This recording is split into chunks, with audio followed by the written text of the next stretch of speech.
الرحمن الرحیم نحمدہ ونصلی ونسلم علی رسولہ الکریم وعلی آلہ واصحابہ واہل بیتہ واولیاء امتہ اجمعین۔ قال اللہ تبارک و تعالی فی القرآن المجید والفرقان الحمید قل ان کنتم تحبون اللہ فاتبعونی یحببکم اللہ آمنت باللہ ورسولہ وصدق اللہ المولانا العظیم۔ اس سے قبل کے چند باتیں موقع اور محل کی مناسبت سے آپ کی سماعتوں کو خوش کرنے کے لیے اور اللہ سبحانہ تعالیٰ سے طلب اجر اور احتیاج اجر کرتے ہوئے پیش کی جائیں۔ آئیے ہم اور آپ مل کر اپنی اس مجلس کو مبارک، مسعود اور مقبول بنانے کی نیت سے بارگاہ نبوت اور بارگاہ اہل بیت نبوت میں درود پاک پیش کرنے کی سعادت حاصل کریں۔ اللہم صلی وسلم علی سیدنا و مولانا محمد وعلی آل سیدنا و مولانا محمد صلاۃ تکون بہا فی جمیع امورنا وکیلا۔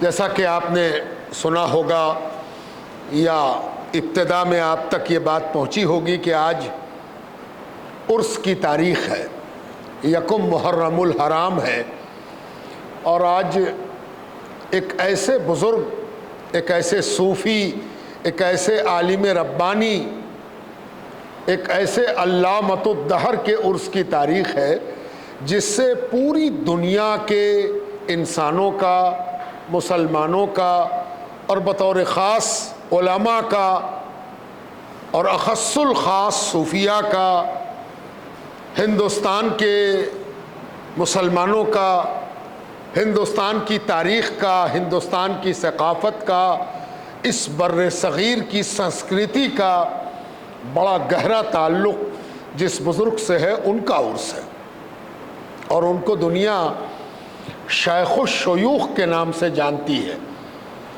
جو شیخوں کے شیخ ہیں۔ اس کا اردو میں ترجمہ کیا جائے تو بالکل وہی ہوگا، پیران پیر، پیروں کے پیر، میروں کے میر، ولیوں کے ولی، ان کا آج عرس ہے۔ ان کا نام نامی عمر بن محمد ہے، لیکن وہ مشہور و معروف ہیں شیخ شہاب الدین سہروردی کے نام سے۔ کیا بہتر تاریخ ہے آج، سال کا پہلا دن، اسلامی سال کا پہلا دن، اسلامی کیلنڈر کا پہلا دن، اور ایک ایسے بزرگ کی یادداشت سے اللہ تعالیٰ نے ہم سب کو وابستہ کر دیا ہے جو انوکھے ہیں، منفرد ہیں، عظیم ہیں اور جلیل ہیں۔ آپ سوچ رہے ہوں گے کہ عرس تو ہوتا رہتا ہے، بہت سے بزرگوں کا ہوتا ہے، بعض دفعہ ان کا تعلق کسی خاص سلسلے سے ہوتا ہے، قادریہ سلسلے کے ہیں، چشتیہ سلسلے کے ہیں، نقشبندیہ سلسلے کے ہیں، فردوسیہ سلسلے کے ہیں، یا پھر کسی خاص جگہ کے ہوتے ہیں، یہ عراق کے ہیں، یہ مصر کے ہیں، یہ ہندوستان کے ہیں، یہ اجمیر کے ہیں، یہ گلبرگہ کے ہیں، الگ الگ جگہوں کے ہوتے ہیں۔ آج کے عرس میں کیا خاص بات ہے؟ تو سب سے پہلے یہ جاننا چاہیے کہ آج ایک ایسے بزرگ کی تاریخ ہے جس نے ایک ایسی کتاب لکھی، ایک ایسی کتاب تالیف فرمائی جس کا نام نامی رکھا عوارف المعارف۔ عوارف المعارف، ایسی کتاب جس کے بارے میں حضرت کے معاصر ایک بڑے شیخ، ایک بڑے عالم، ایک بڑے اللہ والے نے ان الفاظ میں تعریف کی کہ یہ کیسی کتاب ہے۔ فرمایا کہ ہر کے ای کتاب مخدوم زادہ را نہ داند او صوفی نہ باشد۔ اگر کسی کو ایمان اور اسلام کے ساتھ ساتھ احسان کو بھی چکھنا ہے، احسان کا بھی ذائقہ حاصل کرنا ہے، عارف بھی بننا ہے عالم کے ساتھ ساتھ۔ وہ چاہتا ہے کہ عالم بھی بنے اور عارف بھی بنے۔ عالم تو جانکار کو کہتے ہیں۔ آپ کو معلوم ہے کہ آگرہ میں تاج محل ہے،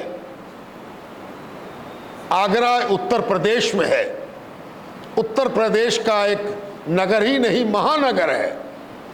آپ سے کوئی پوچھ بیٹھے کہ آپ تاج محل کے بارے میں جانتے ہیں تو آپ کہیے گا ہاں جانتے ہیں۔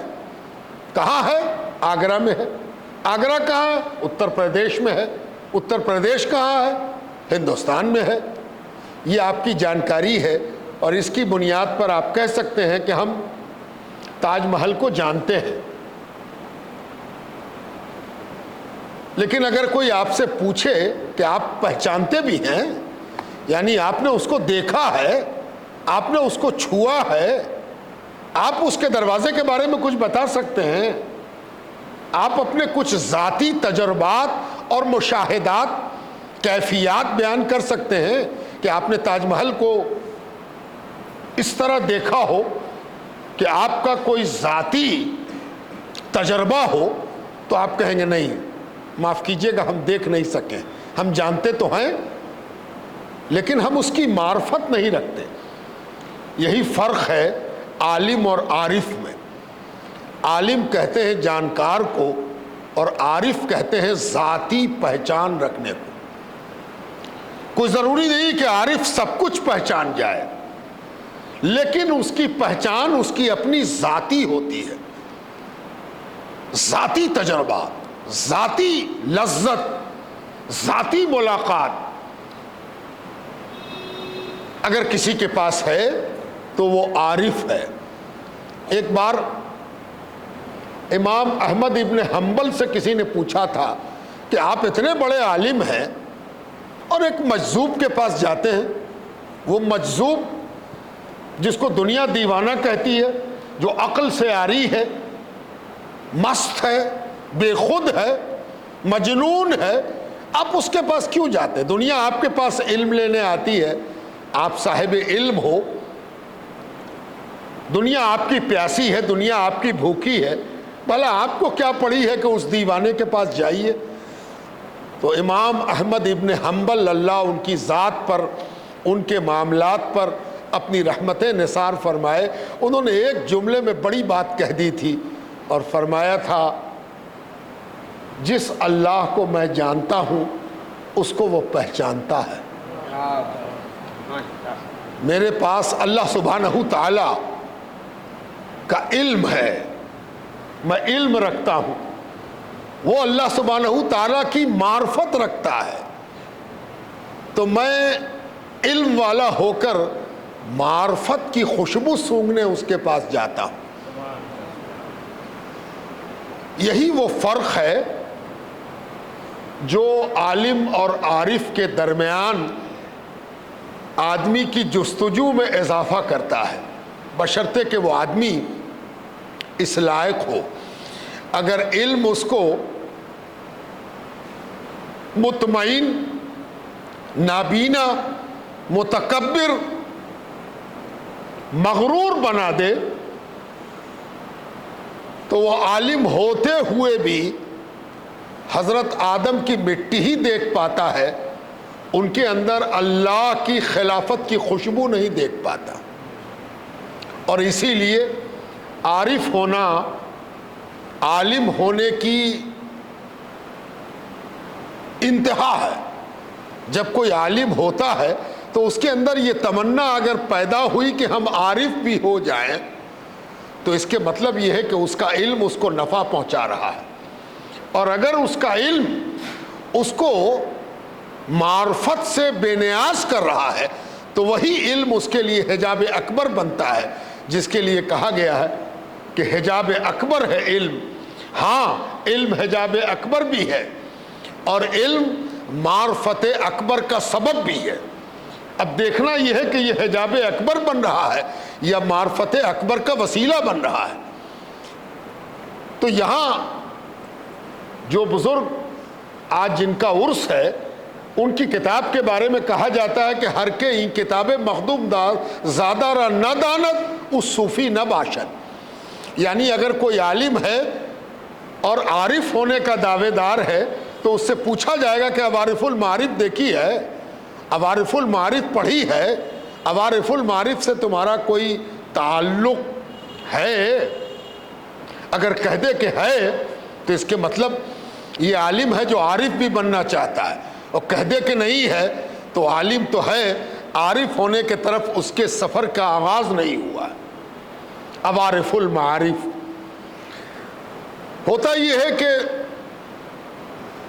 جب کسی فن پر کوئی کتاب لکھی جاتی ہے تو بعض دفعہ اس فن کے لوگ بھی اس کو نہیں جانتے، المیہ ہوتا ہے۔ آپ نصاب پڑھتے ہو، کریکولم پڑھتے ہو، جو کتاب آپ کے سلیبس میں ہے اس کے مقابلے میں کوئی دوسری کتاب کا نام لے لیا جائے تو آپ کہیے گا ہم نہیں جانتے، ارے فلاں مدرسے میں یہ کتاب پڑھائی جاتی ہے، کہا ہم لوگ کو تو نہیں پڑھائی گئی، ہمیں تو یہی کتاب پڑھائی گئی۔ جیسے کوئی افتاء کی پڑھائی پڑھ رہا ہو، افتاء کی تربیت میں ہو، اور اس سے کوئی کہے کہ آپ فتویٰ نویسی سیکھ رہے ہیں، فتویٰ نویسی کے طالب علم ہیں، فتاوی تتار خانیہ کے بارے میں آپ کا کیا خیال ہے؟ فتاوی تتار خانیہ، اور وہ کہے کہ ہم تو نہیں جانتے یہ کون کتاب ہے یہ، تو پوچھا جائے گا کہ آپ کون کتاب پڑھتے ہیں؟ میں تو فتاوی رضویہ پڑھتا ہوں۔ فتاوی رضویہ کے پڑھنے کا ماحصل یہ ہے کہ آپ کے اندر ذوق و شوق پیدا ہو اور آپ فتاوی کی دنیا میں اسی طرح غواصی کیجئے جیسے کوئی تیراک سمندر میں دن رات تیرتا رہتا ہے تاکہ موتی حاصل کرے۔ ایسا بھی کہیں ہوا ہے کہ تیراک کہے کہ اب تیرنے کی تمنا نہیں ہے، ایک بار ڈبکی لگا لیا تو اس کے مطلب یہ ہے کہ وہ نیا نیا تیراک بنا ہے، وہ تیراک ہونے کے لائق ہی نہیں ہے۔ اسی طرح جیسے جیسے آدمی کا علم وسیع ہوتا جاتا ہے ویسے ویسے آدمی کو نئی کتابوں سے واسطہ پڑتا ہے، لیکن عموماً آدمی اپنے فن کی کتابوں کے بارے میں جان پاتا ہے، دوسرے فن کی کتابوں کو نہیں جان پاتا، بلکہ میں نے عرض کیا کہ اپنے ہی فن کی ساری کتابیں نہیں جان پاتا۔ لیکن آپ کو جان کر حیرت ہوگی کہ یہ کتاب عوارف المعارف کب لکھی گئی؟ 7ویں صدی ہجری میں لکھی گئی، اور 7ویں صدی ہجری سے لے کر آج تک صوفیوں کا، مشائخ کا، اولیاء کا کوئی ایسا سلسلہ نہیں ہے، قادریہ ہو، چشتیہ ہو، فردوسیہ ہو، سہروردیہ ہو، شتاریہ ہو، زاہدیہ ہو، شاذلیہ ہو، سنوسیہ ہو، قلندریہ ہو، گارزونیہ ہو، جو سلسلہ ہو، نقشبندیہ ہو، ہر سلسلے میں جو کتاب بطور نصاب، بطور کریکولم، بطور پاٹھیہ کرم پڑھائی گئی، سمجھائی گئی، وہ عوارف المعارف ہے۔ اتنی اہم کتاب، تو ایسی کتاب کے مصنف کا عرس ہے۔ یہاں وقت نہیں کہ میں بہت تفصیل میں جاؤں اور عوارف المعارف پر آپ سے بات کروں۔ اب ایک دوسری وجہ بھی عرض کر دوں، یہ ایک ایسا بزرگ ہے جس نے باوجود اس کے کہ آپ شافعی ہیں، امام شافعی کے ماننے والے ہیں، شفافے میں سے ایک ہیں آپ، ایک غضب کا واقعہ ہے جس کو سننا چاہیے تمام علم دین پڑھنے والوں کو، تاکہ ان کے اندر علم دین کے مطالعے اور سبق کے نتیجے میں جو توسع پیدا ہونا چاہیے وہ پیدا ہو۔ توسع اگر پیدا نہیں ہوا تو اس کے مطلب یہ ہے کہ اس نے پڑھا لکھا نہیں ہے، پڑھنے لکھنے کے ساتھ مذاق کیا ہے۔ توسع کہتے ہیں ذہن کی وسعت، فکر کی وسعت۔ جیسے جیسے آدمی پڑھتا جاتا ہے اس کا علم پھیلتا جاتا ہے، اس کا نالج بڑھتا جاتا ہے، اس کا گیان بڑھتا جاتا ہے۔ اور اگر کسی کا گیان بڑھا ہی نہیں تو اس کے مطلب یہ ہے کہ اس نے پڑھا لکھا نہیں ہے، پڑھنے لکھنے کے ساتھ مذاق کیا ہے۔ جیسے ایک آدمی کبھی دلی نہ گیا ہو اور وہ دلی جائے تو لوٹ کے جب وہ آئے گا تو اس کے پاس بیان کرنے کو بہت کچھ ہوگا، راستے میں کیا کیا مل رہا تھا، کتنے اسٹیشن گزرے، ٹرین میں کیسا لگتا ہے، ٹرین میں کیا کھایا، دن میں ٹرین کا سفر کیسا ہوتا ہے، رات میں ٹرین کا سفر کیسا ہوتا ہے، دلی دن میں کیسی تھی، رات میں کیسی تھی، دلی کے لوگ کیسے تھے، سڑک کیسی تھی، اتنی چیزیں اس کو معلوم ہو گئی۔ جب وہ دلی نہیں گیا تھا تو بیچارہ پٹنے کے اندر، کٹیہار کے اندر، سمستی پور کے اندر، مظفر پور کے اندر محدود تھا، لیکن وہ دلی گیا تو اس کے گیان میں جو برکت ہوئی وہ اس کی زبان سے نکلنے لگی، اس کو بہت سا تجربہ ہوا، بہت سا مشاہدہ ہوا، اچھا بھی ہوا، برا بھی ہوا، کھٹا بھی ہوا، میٹھا بھی ہوا۔ ٹھیک اسی طرح کتابوں کا بھی سفر ہے، ایک کتاب کے بعد دوسری کتاب، ایک سبق کے بعد دوسرا سبق، ایک لیسن کے بعد دوسرا لیسن آدمی کے ذہن کو وسیع کرتا ہے، آدمی کی سوچ میں اضافہ کرتا ہے، آدمی کو لگنے لگتا ہے، طالب علم کو لگنے لگتا ہے کہ ہم نے کچھ جانا، کچھ سیکھا، کچھ پتہ چلا۔ مسلک،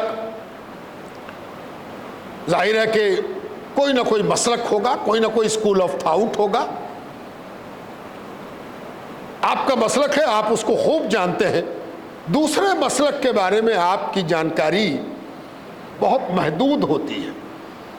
جب تک کہ آپ تقابلی موازنہ نہ کریں، تقابل نہ کریں، تب تک آپ جو بات بولیں گے وہ بس صرف اتنی ہی ہوگی کہ اپنا گھر آپ پہچانتے ہیں، دوسروں کے گھر سے اپنے گھر کی دوری بھی نہیں جانتے، دوسروں کے گھر کی کھڑکیاں اور اس سے آنے والی ہوائیں، ان سے آپ واقف نہیں ہیں، تو آپ بہت محدود ہیں۔ میں ایک واقعہ سنا رہا ہوں آپ، شیخ شہاب الدین سہروردی رحمۃ اللہ علیہ کی شہرت پوری دنیا میں پھیل گئی۔ اس کی بہت سی وجہ تھی، ظاہری وجوہات میں آپ کے سامنے رکھ دوں گا، لیکن باطنی وجہ بھی سمجھ لیجئے۔ نیک نامی کے ساتھ شہرت بغیر فضل الہی کے نہیں ہوتی۔ اللہ تعالیٰ جب کسی پر مہربان ہوتا ہے تب جا کے وہ دنیا کی نگاہوں میں سماتا ہے۔ کوئی ہزار کمال دکھا لے، بہت اچھا گانا گا لے، بہت اچھا پیر تھرکا لے، بہت اچھی کتاب لکھ لے، لکھتا رہے، کون پوچھتا ہے؟ جب تک کہ اللہ سبحانہ تعالیٰ کا فضل اس پر نہ ہو جائے۔ اور جہاں فضل ہوا، ایک جملہ منہ سے نکلا ہوا پوری دنیا میں شہرت کے لیے کافی ہے نا؟ ایک مصرع کافی ہے، ایک انگڑائی کافی ہے پوری دنیا میں شہرت پذیر ہونے کے لیے۔ اور اگر اللہ تعالیٰ کا فضل نہ ہوا تو 40 جلد میں قرآن کی تفسیر لکھ کے 40 آدمی بھی ایسا نہ ہوگا جو 40 جلد کو دیکھ سکے، ہے نا؟ تو شہاب الدین سہروردی علیہ الرحمہ والرضوان پوری دنیا میں مشہور ہوئے۔ اس کی باطنی وجہ تو یہ تھی کہ اللہ تعالیٰ کو منظور تھا، اللہ کو منظور تھا کہ میرا مقبول دنیا کی نگاہوں میں مقبول ہو۔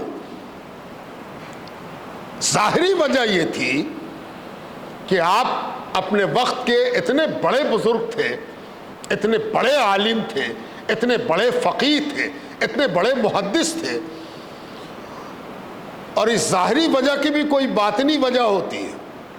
ایک واقعہ سن لیجئے تو اندازہ ہوگا آپ کو۔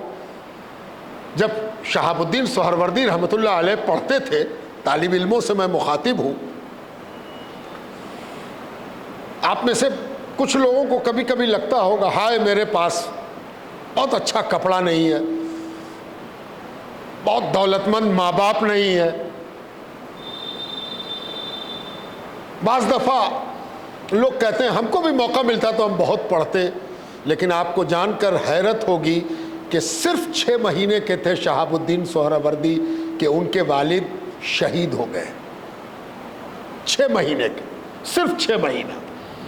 اپنے والد کو انہوں نے شعور کی آنکھ سے دیکھا بھی نہیں تھا۔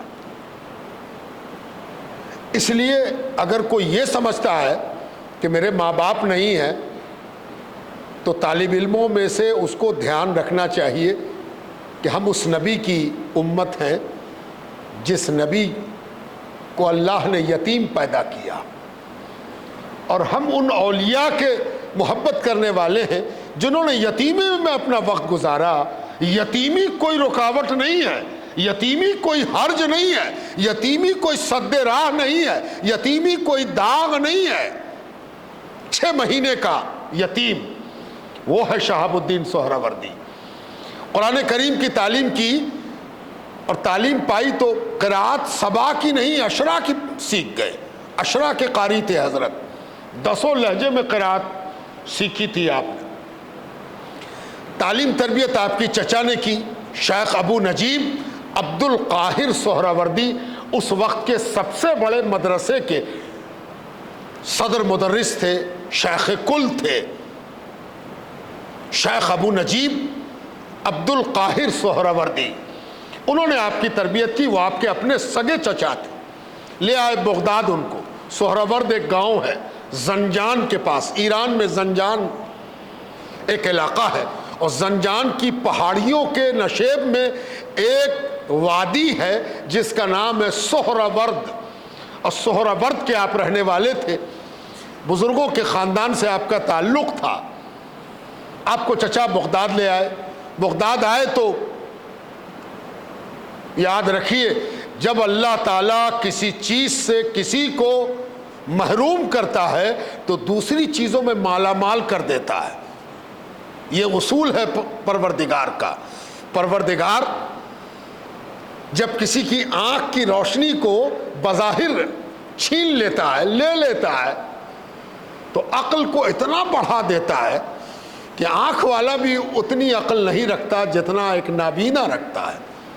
حضرت نے یتیمی کا داغ لگا لیا تھا، یتیم ہو گئے تھے، تو اللہ تعالیٰ نے اس قدر ذہین بنا دیا تھا، اس قدر طبیعت مائل تھی پڑھنے کی طرف کہ جب بغداد آئے تو پڑھنا شروع کیا تو بڑی تیزی کے ساتھ پڑھا۔ اس زمانے میں کریز تھا علم کلام کا۔ علم کلام اس علم کو کہتے ہیں کہ اگر مختصر لفظوں میں اس کی تعریف کی جائے تو علم کلام ایسا علم ہے جس کا پڑھنے والا اپنے دعووں کے لیے دلیل سیکھتا ہے، اپنے دعووں کو ثابت کرنے کی صلاحیت پاتا ہے، وہ دوسروں کی رد کر سکتا ہے، وہ بہتر مناظرہ کر سکتا ہے۔ علم کلام وہ علم ہے۔ علم کلام والے سے بحث کرنی مشکل، وہ آپ کی ہر بات سے 10 دلیل پیدا کرے گا اور آپ اپنی ہی باتوں کے پیچ و خم میں پھنس جائیے گا۔ علم کلام، علم کلام کا کریز تھا، ذہین طالب علم تھے، علم کلام پڑھنا شروع کیا اور 1 کتاب 2 کتاب 4 کتاب کئی کتابیں زبانی یاد ہو گئی۔ آپ کے چچا بڑے مدرس، بڑے عالم، بڑے صوفی، انہوں نے بھتیجے کو دیکھا کہ ارے یہ تو مناظر ہوتا جا رہا، مناظرہ کرے گا، دلیل دے گا، بحث کرے گا، حجت کرے گا، بال کی کھال نکالے گا، لفظ کے معنی کو معانی میں تبدیل کرے گا، انطباق سیکھے گا، استخراج سیکھے گا، رد سیکھے گا۔ لیکن ہم اس کو اس لیے تو لائے نہیں تھے، کوشش کیا سمجھانے کی، تو علم کلام کوئی گناہ تھوڑی تھا کہ باز آ جاتا۔ ظاہر ہے کہ آج کل ہمارے مدرسے کے طلباء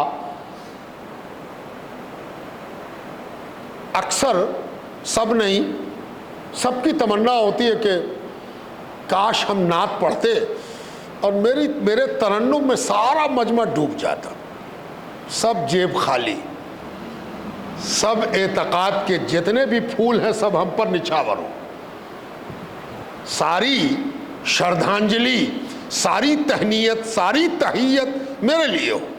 اینا کون نہیں چاہے گا؟ چاہتے ہی آپ۔ یا پھر ہم ایسی تقریر کریں کہ بڑے بڑے تقریر کے دعوے داروں کے حلق سوکھ جائیں، یہ کون نہیں چاہتا؟ اور اسی چکر میں پڑھائی برباد ہو جاتی، صحیح طور پر آدمی پڑھ نہیں پاتا۔ آج یہاں نعت پڑھی، کل وہاں نعت پڑھی، آج یہاں تقریر کی، کل وہاں تقریر کی، اب تو کتاب گئی کنارے، استاد گیا اپنے گھر، ہم چلے اپنے اسٹیج پر. اس سے نقصان ہوتا. ظاہر ہے کہ علم کلام کی جو کتابیں وہ پڑھ رہے تھے، چاروں طرف سے لوگ داد دے رہے تھے، واہ واہ واہ واہ واہ واہ، تو کوئی طالب علم کیوں واپس آئے؟ اب چچا سمجھا رہے ہیں کہ بیٹا علم کلام منزل نہیں ہے، علم کلام بڑا عالم نہیں بناتا، بڑا بحاث بنا دیتا ہے. تم کو ڈوبنے کی ضرورت ہے، جتنا ڈوبو گے اتنا ہی کمال ہوگا. یہ جو تھوڑا تھوڑا ڈوب کے سر باہر نکال لیتے ہو یہ کمال نہیں ہے. تم کو بڑی گہرائی تک شناوری کرنی چاہیے. اس لیے نہیں کہ سر جو نکالو تو نہ تیرنے والے اش اش کر اٹھیں، بلکہ اس لیے کہ تم وہ موتی تلاش کر سکو جو موتی تمہاری پہچان بن جائے اور تم کو شناور بنا دے. لیکن کاہے کو وہ باز آئیں؟ چچا کو بڑی فکر تھی کہ علم کلام سے باز نہیں آتا، بڑا مشکل ہے. ایک دن انہوں نے سوچا کہ اب یہ سمجھانے سے باز نہیں آئے گا، کوئی نہ کوئی ترکیب کرنی ہو. ممکن ہے کہ آپ سوچ رہے ہو کہ کیا چھڑی تیار کی چچا نے کہ اب پیٹیں گے، کہ اب علم کلام چھوڑو گے کہ نہ چھوڑو گے؟ تو پیٹ کے ٹھیک کریں؟ نہیں، پیٹنے سے کوئی کام نہیں چلتا ہے نا. پیٹ کے کپڑا دھونے والا کپڑا دھونے کا طریقہ نہیں جانتا، وہ صرف پیٹنا جانتا ہے، اس لیے اس کا کپڑا جلدی پھٹ جاتا ہے، صاف ہو یا نہ ہو، ہے نا. تو کیا کیا انہوں نے کہا تیار ہو جاؤ بھتیجے، برادر زادے، تیار ہو جاؤ، ایک جگہ چلیں گے. شہاب الدین سہروردی رحمۃ اللہ علیہ خود بیان کرتے ہیں، اور طلباء کے لیے اور اونچے کلاس کے طلباء کے لیے میں یہ عرض کر دوں کہ اس روایت کا راوی جانتے ہیں کون ہے؟ ابن تیمیہ نام کے علامہ ابن تیمیہ، جو بڑے عالم ہیں. ٹھیک ہے، ان سے ہمارا فکری اختلاف وہ اپنی جگہ پہ. یاد رکھیے فکری اختلاف کی بنیاد پر توہین کرنا، تذلیل کرنا، یہ علم کا شعار نہیں ہے. یہی کیا کم ہے کہ ہم سب کچھ کہہ کے بھی کہہ دیں کہ ہمارا ان سے فکری اختلاف ہے اور ہم ان کے منہج سے اتفاق نہیں رکھتے، یہی کافی ہے. ابن تیمیہ روایت کرتے ہیں. ابن تیمیہ کیا کہتے ہیں؟ ہم نے اپنے استاد سے سنا ہے، اور ان کے استاد کون تھے؟ علامہ فاروسی. اور علامہ فاروسی نے کس سے سنا ہے؟ خود شہاب الدین سہروردی سے سنا ہے. یعنی ابن تیمیہ اور جس کے ساتھ یہ گھٹنا گھٹی ان کے بیچ میں صرف ایک راوی ہے نا. اور بھی راوی ہیں، لیکن میں نے سوچا کہ آپ کو ابن تیمیہ کی زبانی سنائے. کرامت بڑی اچھی لگتی ہے اس کے منہ سے، جو کرامت کا منحرف کہا جاتا ہے یا کرامت کا منکر سمجھا جاتا ہے، اسی کے منہ سے سنیں. ابن تیمیہ کہتے ہیں کہ میں نے اپنے استاد سے سنا کہ خود شہاب الدین سہروردی کہتے ہیں میرے چچا نے تیار کرایا، کہا چلو. میں چلا، ساتھ چلا تو مجھے محسوس ہوا کہ سرکار غوث پاک شیخ عبد القادر جیلانی کی بارگاہ میں، ان کی خانقاہ میں، ان کے مدرسے میں حضرت ہم کو لے کے جا رہے ہیں. تو لے کے چلے، اندر پہنچے تو ان کے چچا کی بڑی رسائی تھی سرکار غوث پاک کی بارگاہ میں. تو اندر پہنچے تو خادم نے ان کو دیکھ کے کہا کہ حضرت تو نماز پڑھ رہے ہیں. تو حضرت ابو نجیب سہروردی یعنی شہاب الدین سہروردی رحمۃ اللہ علیہ کے چچا نے فرمایا ٹھیک ہے ہم لوگ انتظار کر رہے ہیں. تو حضرت مصلی پر کوئی نفل نماز پڑھ رہے تھے. ایک طرف چچا جان بیٹھ گئے اور مجھے دوسری طرف بیٹھا دیا، بیچ میں سرکار غوث پاک نماز پڑھ رہے ہیں نا. بڑے پیر، پیروں کے پیر، ولیوں کے ولی شیخ عبد القادر جیلانی، سیدنا محی الدین ابو محمد شیخ عبد القادر جیلانی قدس سرہ العزیز نماز پڑھ رہے ہیں. ایک طرف چچا بیٹھے ہیں، دوسرے طرف شہاب الدین سہروردی بیٹھے ہیں. وہ نماز سے فارغ ہوئے،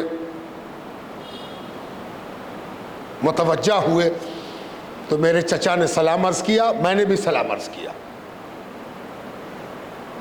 میرے چچا نے عرض کیا حضور میرا بھتیجا ہے، اس کا نام عمر ہے، عمر نام ہے ان کا، عمر بن محمد شہاب الدین سہروردی، عمر نام ہے اس کا۔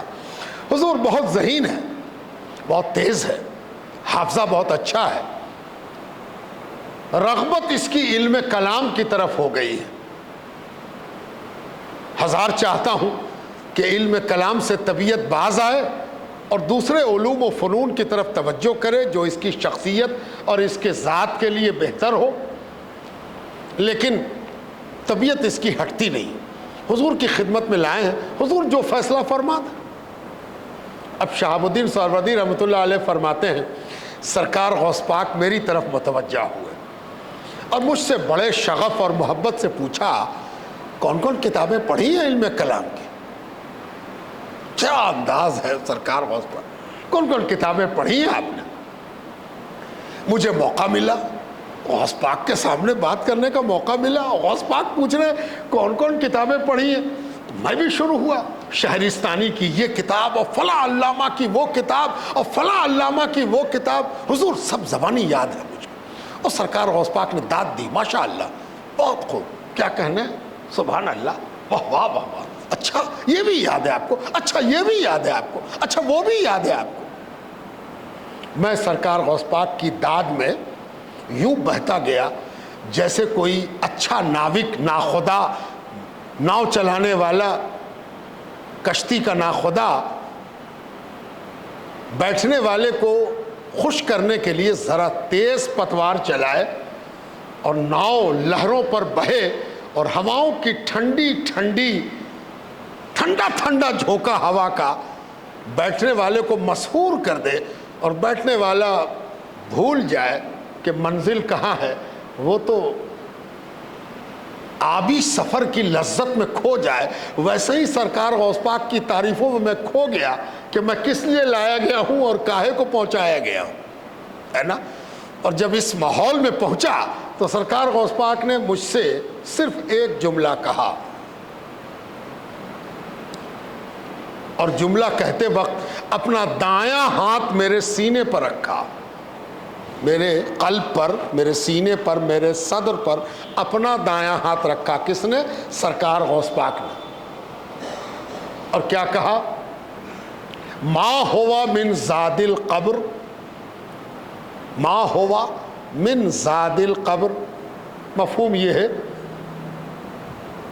جو کمائی آپ کر رہے ہو، جو پڑھائی آپ کر رہے ہو، جو چیز حاصل کر رہے ہو، یہ توشہ قبر بنے گا، یہ قبر میں کام دے گا، ہے نا۔ اور ہاتھ سینے پر رکھا، اور جب آپ نے ہاتھ ہٹایا تو مجھے ایسا محسوس ہوتا تھا جیسے کسی سوکھنے والے نے میرے قلب کی ساری روشنائی سوکھ لیا ہو۔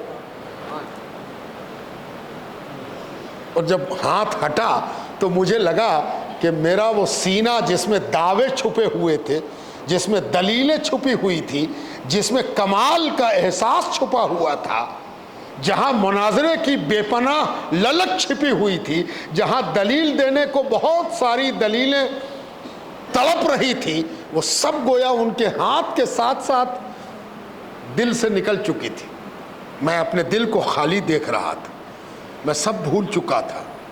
اور ایسے عالم میں سرکار غوث پاک نے مسکرا کر مجھے دیکھا اور فرمایا انت آخر المشہورین فی العراق، تم کاہے کو پریشان ہو، تم کو جدھر لے چلتے ہیں ادھر چلو، تم عراق میں سب سے مشہور آدمی ہوگے، کیوں گھبراتے ہو؟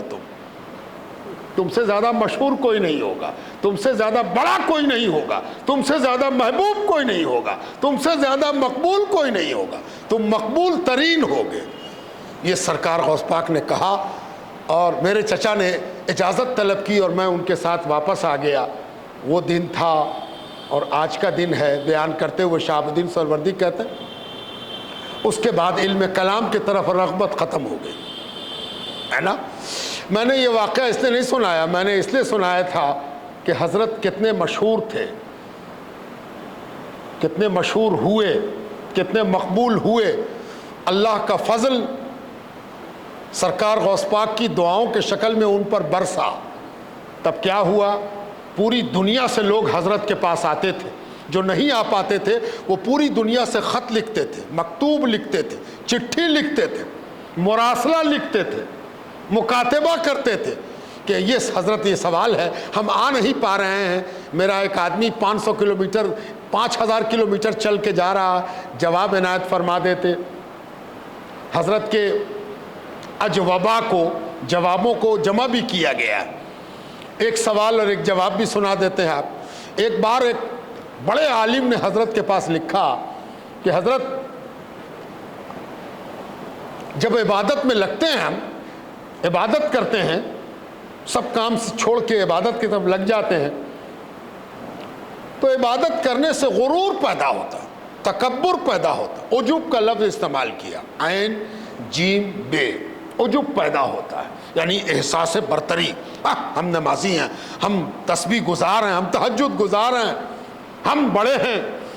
عبادت کے نتیجے میں احساس برتری کا پیدا ہونا، اس کے ہم شکار ہو جاتے ہیں اور عبادت چھوڑ دیتے ہیں، تو پھر دھیرے دھیرے سست، کاہل اور عبادت سے طبیعت منحرف ہو جاتی۔ اجازت دی جائے کہ میں کیا کروں؟ اور دھیرے دھیرے ایمان میں کمی آنے لگتی ہے، عبادت چھوڑ دیتے ہیں تو۔ حضرت کا جواب سنیے، کیسے اللہ والے ہیں۔ فرمایا عبادت کرتے رہو، عبادت مت چھوڑو، اور اپنی عبادت میں تکبر اور عجب سے اللہ سے معافی مانگتے رہو اور اللہ کی پناہ طلب کرتے رہو۔ عبادت کو مت چھوڑو، عبادت کرتے رہو۔ اس قسم کے سوال و جواب حضرت کے پاس آتے رہتے تھے۔ تو اسی کرم میں، اسی سلسلے میں ایک نوجوان 18 برس کا، مشکل سے 18 سال کا جوان آپ کی طرح پہنچا بغداد۔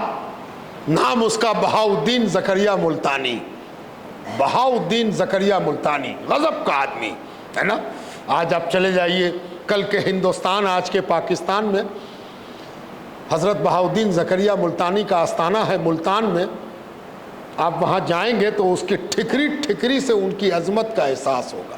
میں حاضر ہوا ہوں 2 بار، اس لیے میں آپ سے جو بول رہا ہوں میرا اپنا ذاتی مشاہدہ ہے، کتابوں میں پڑھ کر نہیں، کسی اور کی رائے نہیں سنا رہا۔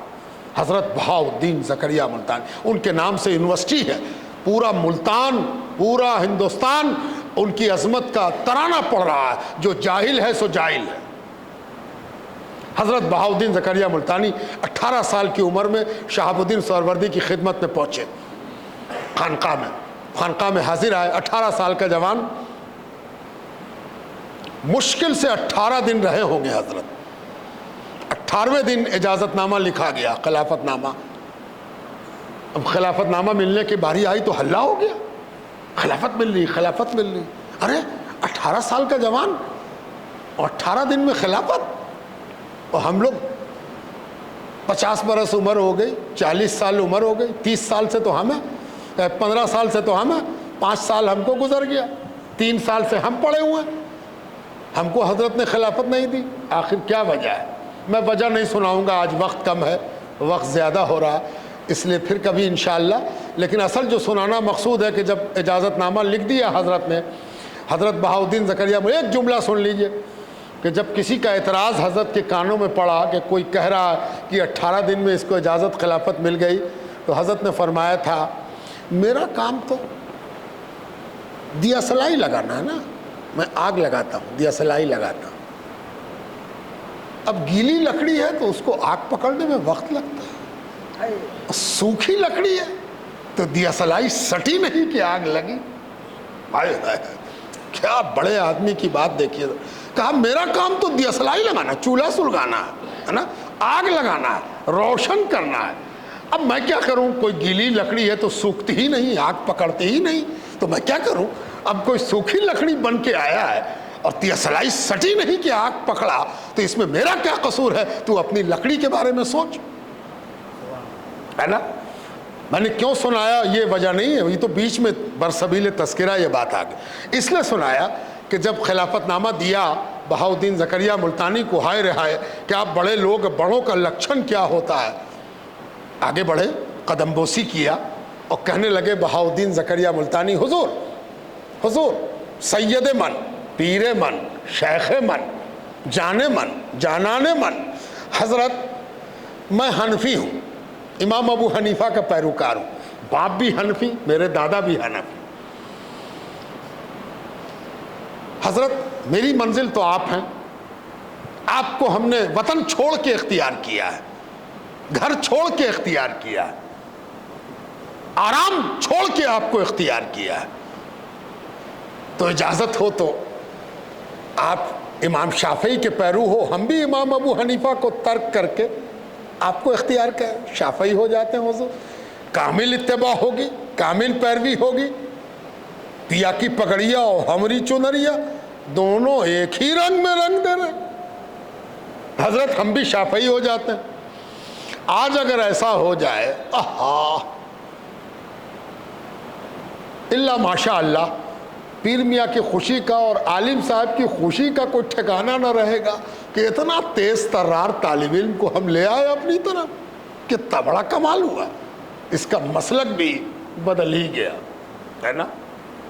دنیا کا لینڈ مارک واقعہ ہے، جاننا چاہیے اور سیکھنا چاہیے. حضرت شہاب الدین سہروردی رحمۃ اللہ نظر اٹھائی، کہا بہاؤدین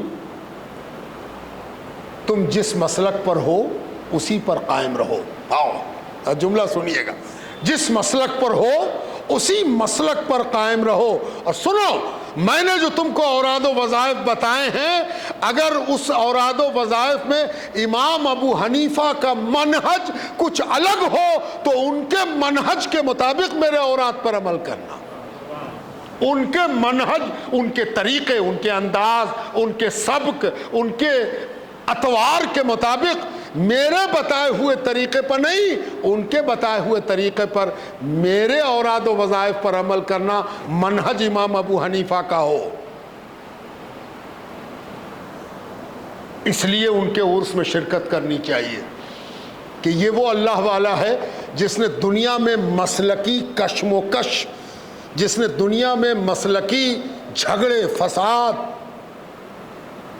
رسہ کشی، تسلب، بلکہ یہ سب تو اچھے الفاظ ہیں، تنقیس، مسلکی تنقیس، اس سے جس نے پنڈ چھڑایا، جس نے یہ سکھایا کہ کیسے ایک مسلک پر رہتے ہوئے دوسرے مسلک کی ہم توقیر کریں گے، قدر کریں گے، یہ جس نے سکھایا اس کا نام شہاب الدین سہروردی ہے، اور آج ان کا عرس ہے. اس وجہ سے بھی یہ عرس آپ کے لیے اہمیت رکھتا ہے. اب ایک تیسری وجہ بھی سن لیجیے، آج تو صرف وجہ ہی بنا کے کام ختم. اتنا بڑا آدمی ہے یہ کہ اس پر گفتگو کی جائے تو وقت کم پڑ جائے ان کی خوبیوں کو بیان کرنے کے. تیسری وجہ جانیے، یہ ہندوستان ہے، 5000 کلومیٹر عرب سے دور ہے، بغداد سے بھی اس کی دوری اچھی خاصی ہے. کسے کیا پڑی ہے، یہاں کیا ہو رہا؟ آپ کو جان کے حیرت ہوگی کہ حضرت شیخ شہاب الدین سہروردی اسلامی تاریخ میں پہلے آدمی ہیں، میں ذرا اور آگے بڑھ کر بغیر غلو کیے ہوئے، اکیلے آدمی ہیں، پہلے بھی ہیں، اکیلے بھی ہیں. کاہے کے لیے؟ کون چیز کے لیے؟ اس لیے کہ جن کے سامنے ایسا لگتا ہے کہ پورا ہندوستان ہے، اور وہ بڑے شغف کے ساتھ کہہ رہے ہیں تم دلی جاؤ، تم بہار جاؤ، تم بنگال جاؤ، ہے نا. فرماتے ہیں خلفائی فی الہند کثیرۃ، ہندوستان میں میرے خلفاء بکثرت ہیں، ہے نا. میں نے حضرت پر ایک کتاب لکھی، اب چھپے گی. 70 خلیفہ تو ہم نے دنیا میں تلاش کیے ہیں ان کے، اور تب بھی میں کہتا ہوں کہ میں قطرہ تلاش کر سکا ہوں، سمندر نہیں تلاش کر سکا. اور حضرت شہاب الدین سہروردی کے بارے میں مخدوم اشرف جہانگیر سمنانی قدس سرہ العزیز اپنے ایک مکتوب میں، اپنے خط میں فرماتے ہیں کہ حضرت شہاب الدین سہروردی کے خلفاء شاگرد سب سے زیادہ ہندوستان آئے، اور مثال کے طور پر کہتے ہیں کہ بنگال میں ایک جگہ ہے ستگاؤں، ستگاؤں، شاید کہ یہ چٹگاؤں کا معرب ہو، کہنا مشکل، معرب بڑے طالب علم تو سمجھتے ہیں معرب کس کو کہتے ہیں، جب عربی قاعدے سے کسی عجمی لفظ کو ہم عربی لبادہ پہناتے ہیں تو اس کو معرب کہتے ہیں، ہے نا؟ تو ستگاؤں ہو سکتا ہے کہ چٹگاؤں کا معرب ہو۔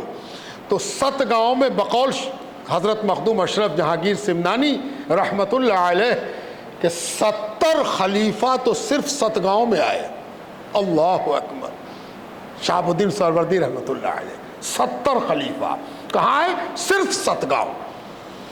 اس بہار میں بھی جب کبھی آپ کا جی چاہے کہ ہم شہاب الدین سہروردی سے ہمارا کیا تعلق ہے، تو یہ پٹنہ میں ایک جگہ ہے کچی درگاہ، میرے خیال میں ایک روز ان بچوں کا وزٹ ہو جائے، ایک دن تیاری کیجئے، کوئی سواری کا انتظام کیا جائے، ایک بس وغیرہ ہو جائے 2-3، ان لوگوں کو کچی درگاہ پکی درگاہ کی حاضری کرا دیجیے۔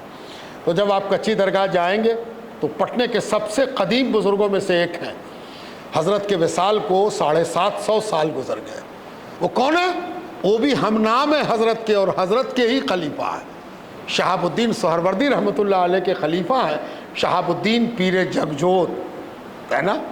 اور اللہ والوں کا کمال دیکھیے کہ 750 سال سے ان کی قبر کچی ہے، پکی قبروں کی اینٹ سے اینٹ بچ گئی، اینٹ سے اینٹ ہل گئی، پکی سے پکی قبر کہاں گئی پتہ ہی نہیں، اور یہ کچی قبر ہے، آج تک سلامت ہے۔ اور جو اس قبر مبارک کے پاس جا کر اللہ تعالیٰ سے سلامتی کھوجتا ہے، اس کچی قبر کے صدقے میں اللہ اس کو سلامت کر دیتا ہے نا؟ تو حضرت کے پیر ہیں وہ، یعنی بہار اگر پیر جگجوت کا ہے تو ہم سب کے پیر ہیں شہاب الدین سہروردی، ہے نا؟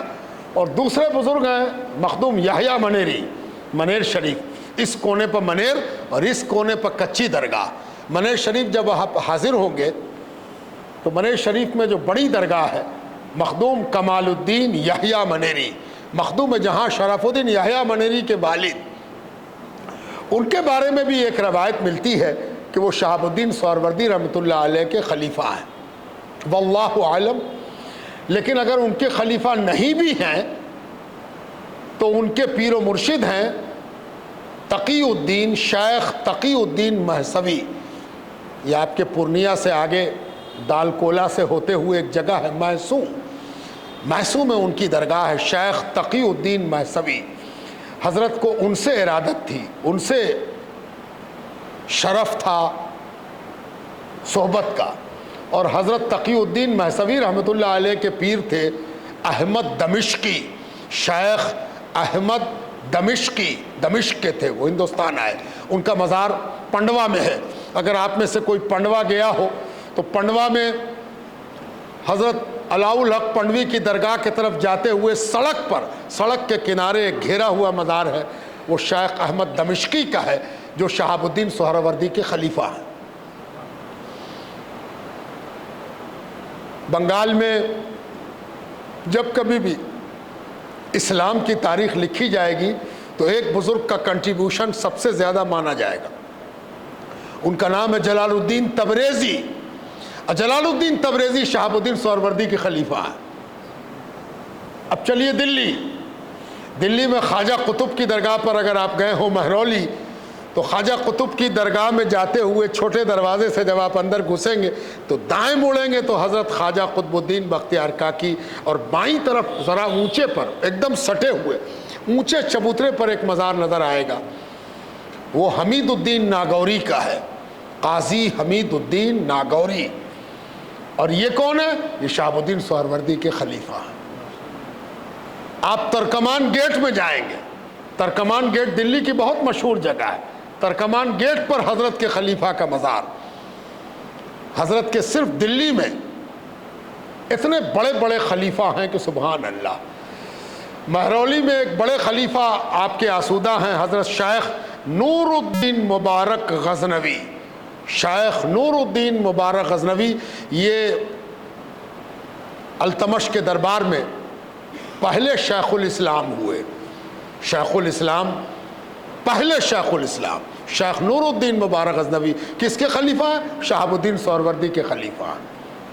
بہاؤالدین زکریہ ملتانی کس کے خلیفہ ہیں؟ شہاب الدین سہروردی کے خلیفہ ہیں. شیخ نظام الدین غزنوی کس کے خلیفہ ہیں؟ شہاب الدین سہروردی رحمۃ اللہ علیہ کے خلیفہ ہیں. اتنے بڑے بزرگ اور ان سے یہ تعلق ہندوستان کا، ہندوستان پر کیسی توجہ ہے ان کی، کیسی نظر کرم ہے، کیسا معاملہ ہے. میں بہت کچھ آپ سے کہنا چاہتا تھا لیکن وقت کی اجازت نہیں ہے کہ بہت زیادہ تفصیلات میں جایا جائے. صرف ان کی چند کتابوں کے نام بتا دیں. انہوں نے عقائد پر بھی ایک کتاب لکھی ہے اور وہ بڑی مشہور کتاب ہے اعلام الہدی.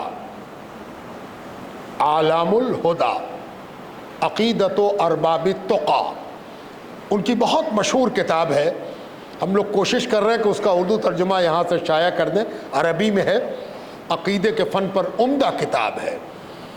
انہوں نے کتاب فلسفے کی رد پر لکھی، اس کا نام رکھا رشف النصائح. رشف النصائح فلسفے کی رد میں ان کی کتاب ہے. قرآن کی تفسیر لکھی نخبۃ البیان فی تفسیر القرآن. نخبۃ البیان فی تفسیر القرآن.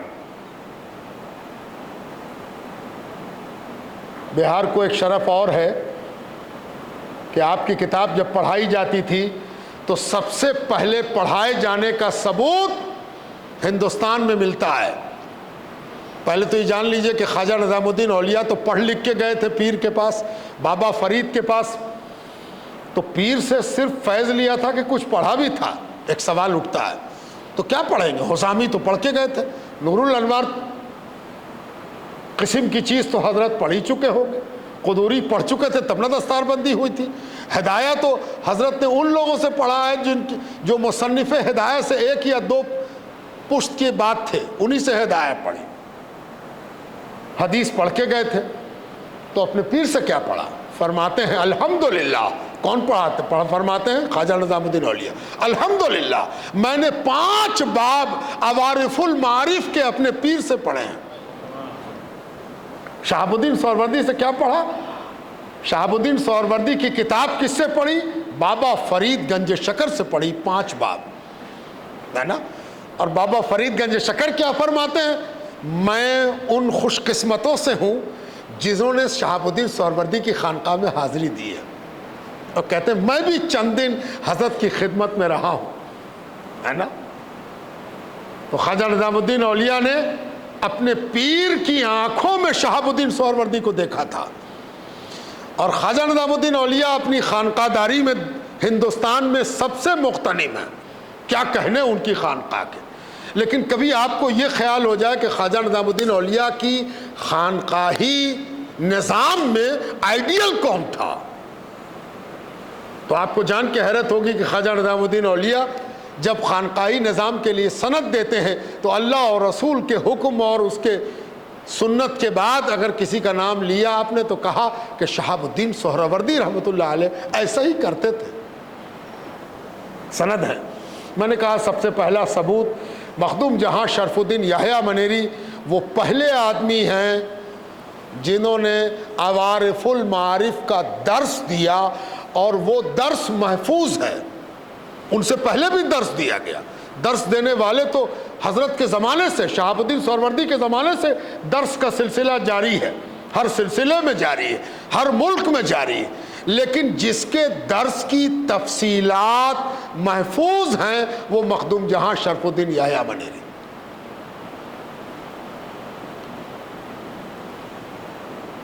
حضرت نے اپنے مریدین و خلفاء کو وصیت بھی کی.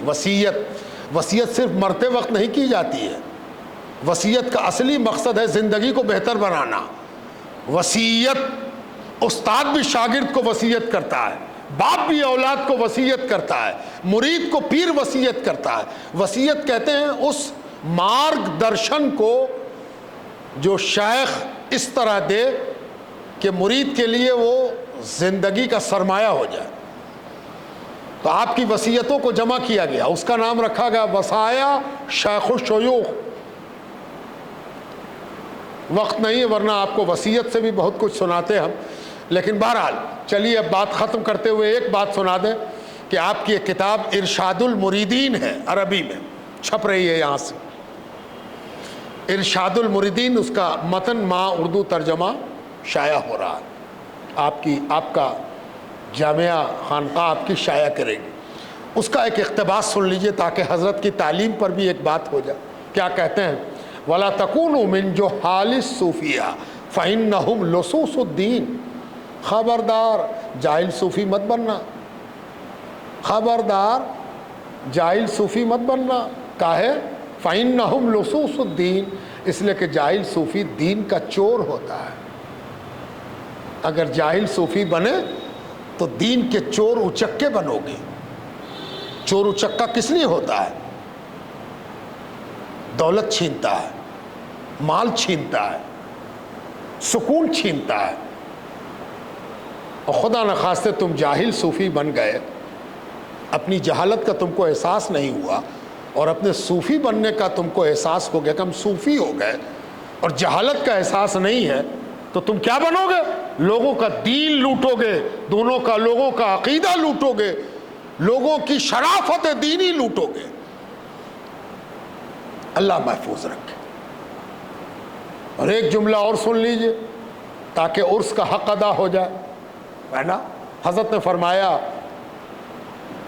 اگر کسی کو دیکھو کہ آسمان میں اڑ رہا ہے نا، اور آپ نے دیکھا اپنے ایک پیر بھائی کو، ارے میرا ساتھی آسمان میں اڑ رہا ہے،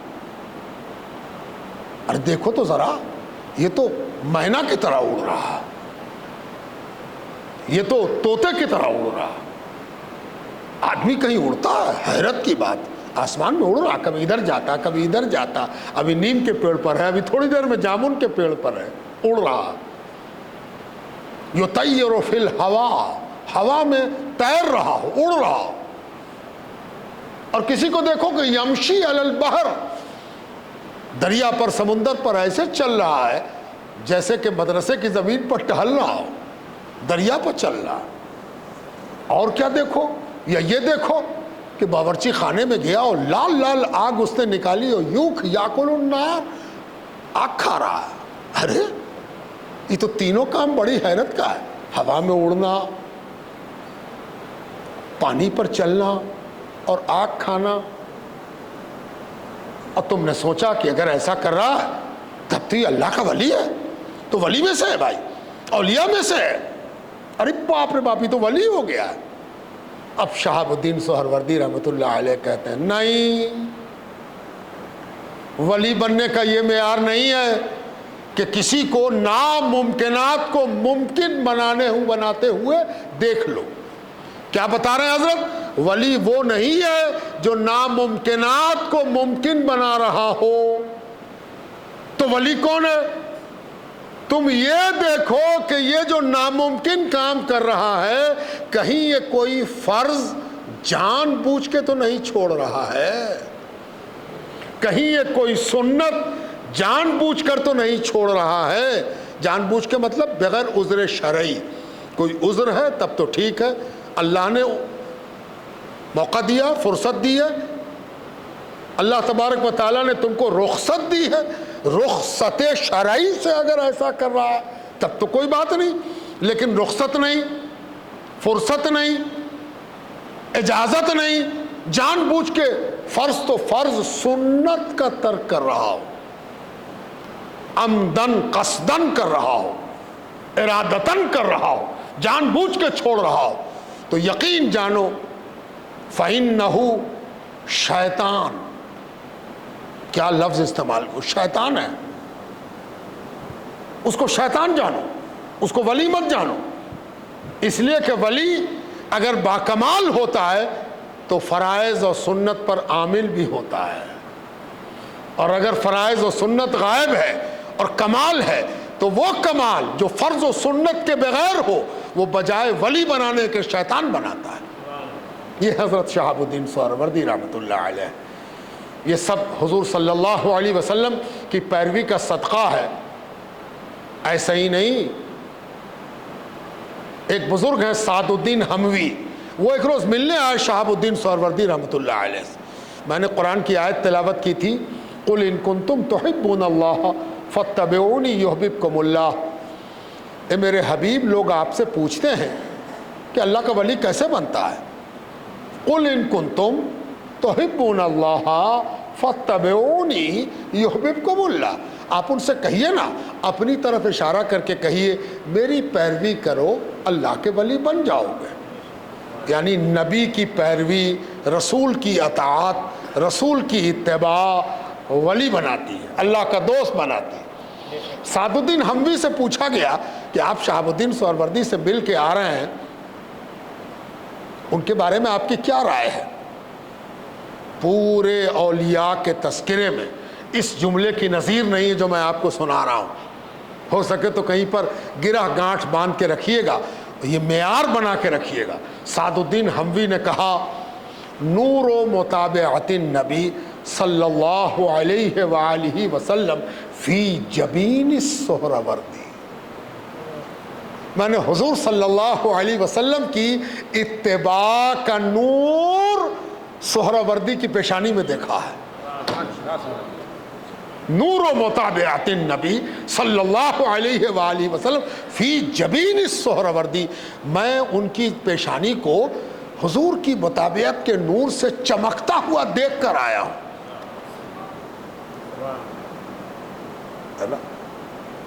جن کے صدقے میں شہاب الدین سہروردی اتنے بڑے ولی ہو گئے، وہ 12 ربیع الاول کو آئے، پیر کے روز آئے، صبح صادق آئے۔ آؤ کھڑے ہو کر ان کی بارگاہ درود و سلام کا ہدیہ پیش